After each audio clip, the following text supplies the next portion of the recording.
The air that evening felt strange, almost too still, like the whole forest was holding its breath. I remember how the smell of pine mixed with dry dust hung in the air, and how that lonely dirt road cut through the woods like it had been forgotten by everyone except the crickets humming around me. Out there, in that quiet stretch of nowhere, something happened that I never expected. A story I'd end up carrying with me for the rest of my life. A story about a rough, beat-up biker and a little boy whose heart was somehow bigger than all the pain life had already thrown at him. And hey, if you're the kind of person who believes in kindness, forgiveness, or second chances, then take a second. Hit like, share this, maybe even subscribe. Sometimes one tiny moment of compassion can shake the world in ways you'd never imagine. That little boy was named Eli, 7 years old, barefoot, covered in the kind of dirt you only get when you've been roaming around all day with no one telling you to come home. He lived close by in this rundown trailer with his mom, a woman who worked herself half to death at the diner just to keep the lights on. That afternoon, Eli wandered deeper into the woods than he ever had before, chasing a frog, chasing a thought, maybe chasing a little peace from the yelling that echoed through his home more often than it should have. He pushed through the bushes, and then he just stopped, froze like a statue, because right there, leaning against an old pine tree, was a sight that made his tiny heart hammer like it was trying to escape his chest. A man, huge, covered in tattoos, wearing a black leather vest with a red skull and wings stitched across the back with the words, "Hell's Angels," was chained to the tree. His head hung low, his breathing ragged. A motorcycle sat a few feet away, dusty but still catching the last orange rays of the evening sun. At first, Eli thought I was dead. Hell, I almost thought I was dead too. But when I shifted and let out a low groan, he stumbled backward. The kid wanted to run. I could see it. Every story he'd ever heard painted bikers like me as monsters, dangerous, violent, the kind of men whole towns stayed out of the way of. But something made him stay. Maybe it was the pain in my voice, or the way my hands twitched against the chains. Whatever it was, it rooted him right there. My name is Cole, though Eli wouldn't learn that for a while. I'd been ambushed, set up by guys I once thought were brothers. Rival bikers jumped me, stole my bike, beat me down, and left me chained to that tree to die under the hot sun. For hours I fought those chains, tore up my arms on the metal, felt my throat dry out until it burned. Nobody came. Not one damn person. Until Eli, he inched closer, grabbed the chain with both of his tiny hands, and whispered, "Mister, are you okay?" His voice shook like he already knew the answer. I opened my eyes, steel gray, tired, but still holding on to whatever fire I had left. I gave him a weak smile, looked out of place, I'm sure, on a face like mine. "Kid, you shouldn't be out here," I rasped. "Go on home." But he didn't move. Instead, he kept fighting with that chain, his skinny arms trembling like twigs in the wind. "I'll help you," he said.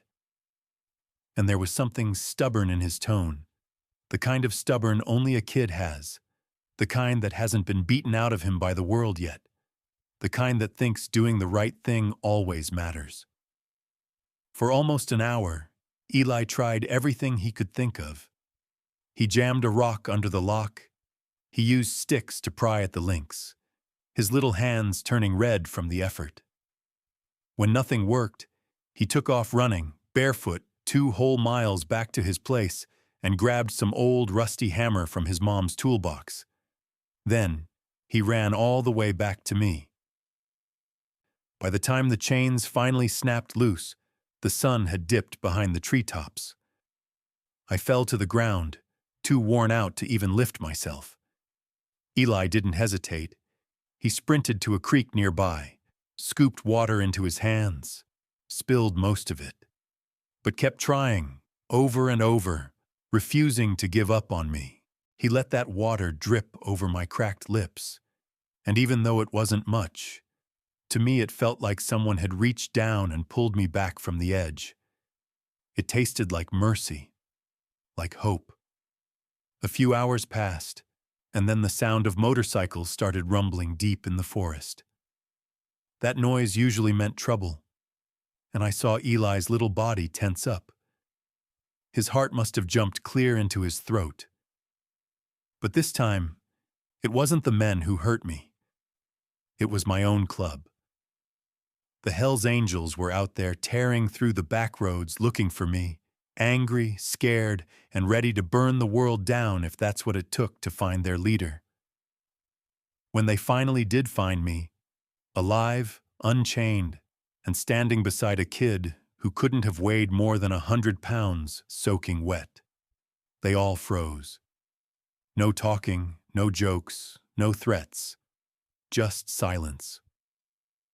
These were men who'd lived through war zones, steel bars, funerals, and enough betrayal to harden a soul. But they had never, ever seen anything like a barefoot little kid saving one of their own. I told them everything. My voice was rough, but I got it out. I pointed at Eli, still standing there with dirt on his cheeks and innocence in his eyes, completely unaware of what kind of men were staring at him. "This kid," I said, my voice cracking, "saved my damn life." Word traveled faster than wildfire after that, and by the next weekend, man, I still get chills thinking about it. 2,000 bikers, 2,000, flooded into that tiny town. Engines shook the ground, windows rattled. Folks peeked out from behind curtains thinking the apocalypse had arrived. But it wasn't chaos, it wasn't revenge, it was gratitude. They rolled into that little trailer park where Eli lived, chrome glinting in the sun, leather jackets everywhere. His mom stepped outside with fear in her eyes until she saw me walking toward her, cleaned up, stitched up, standing straight, and holding a brand new bicycle in my hands. "For the bravest kid I ever met," I told her. Her eyes welled up, and Eli's whole face lit up like Christmas morning. Bikers gathered around us. Guys with heavy tattoos, scarred knuckles, rough pasts. Yet they stood there as gently as a wall of guardians. That day they raised money for Eli's family, fixed their rundown trailer, stocked their kitchen, repaired their roof, and promised that no one would ever lay a hand on that boy again. Not while any of us were still breathing. Something changed inside me too. The man who once lived for revenge, who only trusted the club and the road, he died out there in those woods. What walked away was someone different, someone who believed in second chances, in redemption, in protecting kids like Eli, kids fighting battles nobody else sees. Years later, I found myself standing on stage at a massive biker rally. Thousands of people, engines lined up like a steel ocean. I didn't talk about guns or fights or the wild stories we all like to exaggerate. I talked about that little barefoot boy who refused to leave me to die. "That kid," I said, feeling my voice break, "showed me that angels don't always have wings. Sometimes they've just got dirty hands and scraped up knees." The whole place went quiet. Tough men, real hard men, wiped tears from their eyes. And that night, when we rode out under the stars, we didn't ride in anger. We didn't ride for show. We rode in peace.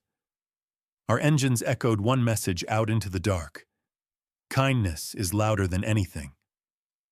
So if this story reached your heart, if it reminded you that compassion still walks this earth, please like, comment, share, and subscribe. It helps us keep spreading stories that give people a little hope. And do me a favor, drop a comment saying angels still exist if you believe that even the smallest act of kindness can save a life. Because sometimes the biggest heroes are the ones nobody ever sees coming.